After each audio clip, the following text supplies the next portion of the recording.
Hey friends, this is Emily with burlapkitchen.com, where I'm all about simplicity. Today we're going to be making a cute craft using one of the wooden stars from Dollar Tree, a pick from Walmart, a tag that I went ahead and stamped a cute little Christmas stamp onto, and we're also going to be using some Mod Podge, some glitter, and some paint. Now I'm using paint from my good friend Nicole. She has her own paint line called Afraid Not.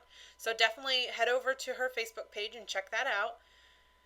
This is chalk paint. It's awesome. It goes on like butter. I absolutely love it. So I'm going to go ahead and paint this star completely white. And it's always a good idea to keep some cardboard on hand. I always set it like right beside my garbage in my craft room. Then when I want to paint something, I just use that and then I can toss it. So make sure you get the ends. Also, I'm only painting the front. I get a lot of questions why I don't paint the back. I don't in videos a lot of times just because it's just quicker. If I was gifting this to someone, then I would absolutely paint the back. So now we're going to take, after it's nice and dry, I ran the blow dryer over it. Now we're going to take some Mod Podge and I'm going to paint the entire star with the Mod Podge.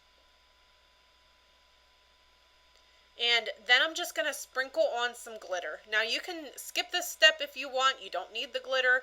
You could also, if you wanted to, paint it white and then take some sandpaper over it and run some stain over it to give it an antique look.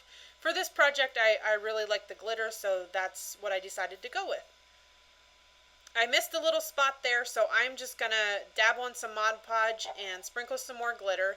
And then you do want to shake it over the garbage. I recommend laying down a piece of wax paper.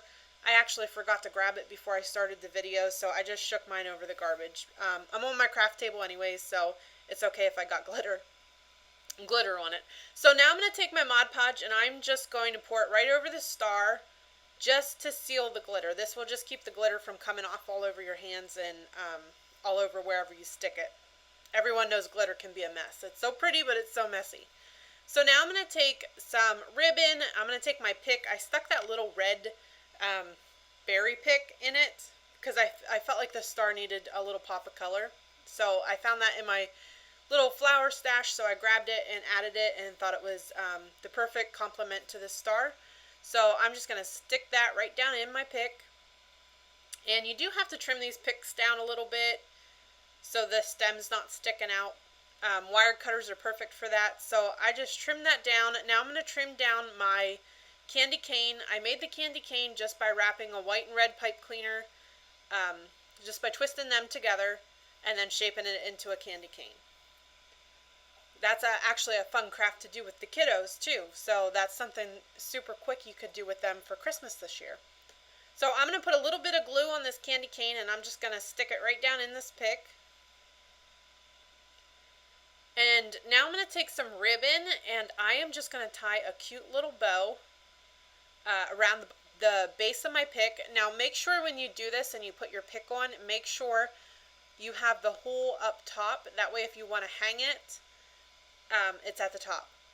You can see that hole there at the top of the star is what I'm talking about. So I did just slide on my little tag that I put that cute little Christmas stamp on, and now I'm going to tie a little bow around it, and you have to fiddle with it to get it to look the way that you want. And I am going to go ahead and cut some dovetails in this. Actually, before I do that, I'm going to go ahead and glue this entire pick down onto my project. And I like to put my glue directly on the pick and then glue it down. That way you don't have big globs of glue visible on your final project. So now I'm going to take this ribbon and I'm just going to fold it in half and cut the little dovetails on each side. If you can't do the dovetails right, you can always just cut it in an angle too. That would look super cute. Okay, so I'm just going to fiddle around here with this tag, and I'm just going to take a little dab of glue just to secure the tag in place so it doesn't move on me. And that is it, guys. The final picture I'm going to show you is one that I did last year, so you can see what it looks like switched up a little bit with some different ribbon and a different pick. I hope you guys enjoyed this craft as much as I did. For more great ideas just like this one, please visit burlapkitchen.com. Thank you.